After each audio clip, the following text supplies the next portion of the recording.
오늘 나눌 말씀의 제목은 하나님을 경외하는 자에게 임하는 구원. 하나님을 경외하는 자에게 임하는 구원입니다. 이번 한 주간도 하나님을 우리를 존귀하게 만드신 하나님을 존중하고 하나님을 의지하고 또 우리를 사랑하신 하나님을 사랑하고 또 우리를 심판하실 하나님을 두려워하시면서 복음을 더욱더 생각하시고 또 복음을 전할 자들을 위해 기도하시면서 복음을 전하기를 힘쓴 저와 우리 성도님들이었기를 간절히 소망합니다. 하나님을 경외하는 것은 하나님의 뜻에 순종하는 것이죠. 하나님께 받은 사랑에 감사하면서 우리도 그 사랑을 실천하는 것입니다. 그것은 때론 내 마음에 들지 않을 때도 그리고 내 마음에 들지 않는 사람에게도 실천해야 할 하나님의 명령이고요. 또 우리의 본분인 줄 믿습니다. 하나님을 경외함으로 오늘 본문과 같은 하나님의 구원의 역사가 우리 예손 공동체에 나타나기를 원합니다. 첫째입니다. 마귀는 우리의 약한 부분을 공격합니다. 본 장에서 갑자기 길르앗 야베스라는 곳이 암몬 족속의 공격을 받습니다. 이 야베스라는 곳은 이스라엘에서 요단강 동편에 이스라엘 북부에 있는 곳인데요. 암몬과 인접한 곳이었습니다.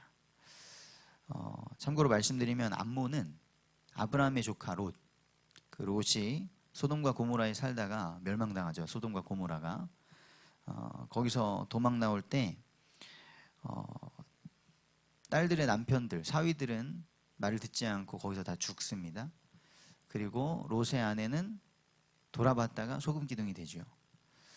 그리고 나서 이 롯의 두 딸들이 우리 이제 후손이 끊어지지 않겠냐. 그래서 인본주의적으로 아버지 술 취하게 하고 아버지와 동침해서 첫째 딸이 낳은 아들의 자손들이 모압이 되고요. 그리고 둘째 딸이 낳은 족속이 암몬이 됩니다. 이 두 족속은 둘 다 나중에 계속해서 이스라엘과 문제가 생기는 그런 족속이죠. 그리고 이 암몬 족속이 쳐들어온 길르앗 야베스, 조금 설명을 드리면 야베스라는 이름은 메마름이라는 뜻입니다. 그래서 인간적으로나 또 영적으로나 위기에 처한 상태를 상징적으로 나타내는 것 같습니다. 이 왕정이 시작되기 전에가 사사 시대죠. 바로 전에 사사기가 있는데요. 사사기에는 이스라엘이 하나님을 경외하지 않고 그렇게 표현하죠. 그 시대를 그들에게 왕이 없으므로 각자 자기 소견에 옳은 대로 행하였더라 하는 게 사사 시대잖아요. 그때에 하나님을 왕으로 인정하지 않는 그런 처참한 영적 상태를 보여줍니다. 극단적으로 하면은 레위인들이 첩을 두기도 하고요. 그리고 마지막에 사사기 마지막 부분에 어떤 에피소드가 나오냐면 그 시대를 보여주는 에피소드가 베냐민 지파의 기브아라는 곳의 사람들이 그 레위인의 첩을 강간하고 또 죽이고 그 일로 인해서 이스라엘의 내전이 일어납니다. 엄청난 끔찍한 일이죠. 그 사사기 마지막 장 21장에서는 온 이스라엘 다른 족속들이 다른 지파가 베냐민 지파와 전쟁을 치릅니다. 그래서 베냐민 지파가 패하고요. 아예 베냐민 지파가 없어질 위기에 처합니다. 지금 왕으로 기름 부음 받은 사울은 베냐민 지파 출신이죠. 하지만 그 이스라엘은 그렇게 다 끝난 다음에 이 한 지파가 사라지는 것을 원치 않아서 모든 지파의 사람들이 미스바로 모여라 총회를 합니다. 그리고 하나님께 화목제를 드립니다. 회개가 이렇게 중요하죠. 회개, 우리가 죄악에 빠지지 않는 것이 가장 좋겠지만 하나님께 정말 뉘우치고 회개하면 하나님은 은혜를 베푸십니다. 이때 길르앗 야베스가 언급이 됩니다. 사사기 21장 끝에 길르앗 야베스가 언급되는데요. 모든 지파가 다 이제 미스바로 나와라. 우리가 하나님께 화목제 드리고 이 베냐민 지파 어떻게 할지 우리가 구하자. 그리고 총회를 소집을 했는데 길르앗 야베스에서만 한 명도 오지 않습니다. 왜 안 하는지 모르겠는데 모든 지파가 다 나와서 함께 하나님께 제사를 드리는데 여기서만 아무도 오지 않은 거예요. 그리고 그 길르앗 야베스가 오늘 암몬의 침략을 받은 것이죠. 신앙생활에서도 공동체에 동참하는 것이 중요하다는 것을 보여주는 대목입니다. 기독교 신앙은 균형이 중요하죠. 우리 각 사람이 하나님과 1:1 관계를 맺으면서 굳게 세워져야겠고요. 그러면서 신앙의 공동체 속에 속하여서 더욱더 믿음의 뿌리를 내려야 합니다. 길르앗 야베스는 이렇게 야베스 이름과 같이 마르고 약해진 것 같습니다. 그리고 이곳을 암몬이 쳐들어왔습니다. 야베스 사람들은 암몬과 지금 항복하고 계약을 체결하려고 하죠. 그렇게 목숨을 부지하려고 했는데 암몬이 나하스가 말합니다. 야베스 사람들의 모든 사람들의 오른 눈을 빼야겠다. 그거는 무슨 의미입니까? 앞으로 우리에게 덤빌 그런 아예 여지도 주지 않겠다. 그러면 살려주겠다. 요 말이죠. 이렇게 온 이스라엘을 모욕할 것이다 라고 아예 으름장을 놓습니다. 엄청 끔찍한 지금 위기가 닥친 것입니다. 두 번째입니다. 하지만 하나님은 이렇게 압제당하는 자를 그냥 두시지 않고 구원의 손을 펴십니다. 우리는 항상 기억해야겠죠. 우리가 보기에 약자이고 우리가 함부로 할 수 있는 것 같지만 하나님께서는 절대 약한 자들을 그냥 두시지 않습니다. 야베스의 장로들이 온 이스라엘 지역에 구원을 요청하는 전령들을 보내죠. 베냐민 지파가 멸망당할 뻔했을 때 야베스 사람들은 총회에 참석하지 않았다고 말씀드렸죠. 반대로 지금 자기들이 멸망당할 위기에 처했을 때 도움의 손길을 구하는데 또 하필이면 베냐민 지파의 사울로부터 응답을 받습니다. 우리는 신앙 공동체의 중요한 시간표에 빠지는 그런 지체들도 있고요. 또 어려움을 당하는 지체들도 있습니다. 우리는 절대 그들을 모른 채 해서는 안 될 것입니다. 사울이 이제 이 전령의 소식을 듣습니다. 사울은 왕이 될 자로 기름 부음을 받았지만 아직 왕위를 시작하지 않았기 때문에 자기 고향에서 밭일을 하고 있는 모습입니다. 하나님께서 기름 부으신 자를 하나님의 영으로 움직이십니다. 사울이 암몬의 일을 듣고 하나님의 영에 크게 감동되어서 크게 분노합니다. 이 일에 대하여. 그리고 소 2마리를 잡아서 각을 뜬 후에 그들 온 이스라엘을 나눠 보내면서 우리 함께 싸우자. 나와라. 이렇게 말하죠. 자기와 사무엘을 따르지 않는 자는 이렇게 각을 뜬 소처럼 그들의 소들도 다 이렇게 만들어 버리겠다라고 선언을 합니다. 그랬더니 여호와의 그 하나님의 두려움이 온 이스라엘 백성들에게 임하여서 모두가 한 사람같이 되어서 나왔다라고 기록하고 있습니다. 그렇게 함께 싸울 자가 33만 명이 모였습니다. 또한 사울은 하나님의 구원이 다음 날 낮에 이루어질 것이다 까지 선포하고 하나님은 그렇게 행하셨습니다.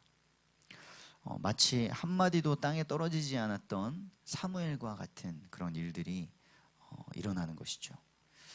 하나님을 경외하여 우리가 하나님의 영에 충만하게 되면 이렇게 놀랍게 하나님의 일에 쓰임 받는 것을 볼 수 있습니다.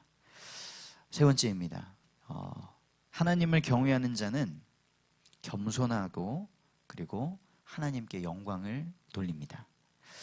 이스라엘은 사울을 힘입어서 암몬을 완전히 무찌릅니다. 2명씩 또 함께 있는 그런 사람이 없도록 다 뿔뿔이 흩어지도록 하시죠. 사람에게는 한계가 있지만 하나님의 역사는 이렇게 완전한 줄 믿습니다. 외부의 문제가 해결되니까요.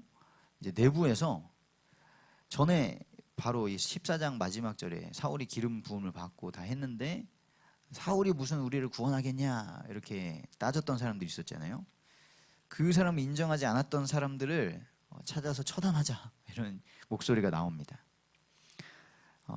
항상 인본주의로 권력을 잡는 사람들이 하는 것이 적폐청산이죠. 나를 반대했던 사람들 다 없애버려가지고 권력을 유지하려고. 하지만 사울은 구원을 베푸신 그 하나님을 경외하면서 관용을 베풉니다. 이것이 하나님의 구원을 얻은 자의 마땅한 태도입니다. 14절에 사무엘이 말합니다. 오라 우리가 길갈로 가서 나라를 새롭게 하자. 이것은 사울의 왕권을 새롭게 하고 공식화하겠다는 뜻입니다. 사무엘을 따라 모든 백성이 가서 이렇게 말하죠. 여호와 앞에서 사울을 왕으로 삼고 여호와 앞에 화목제를 드렸습니다. 하나님과의 관계를 회복한 것입니다.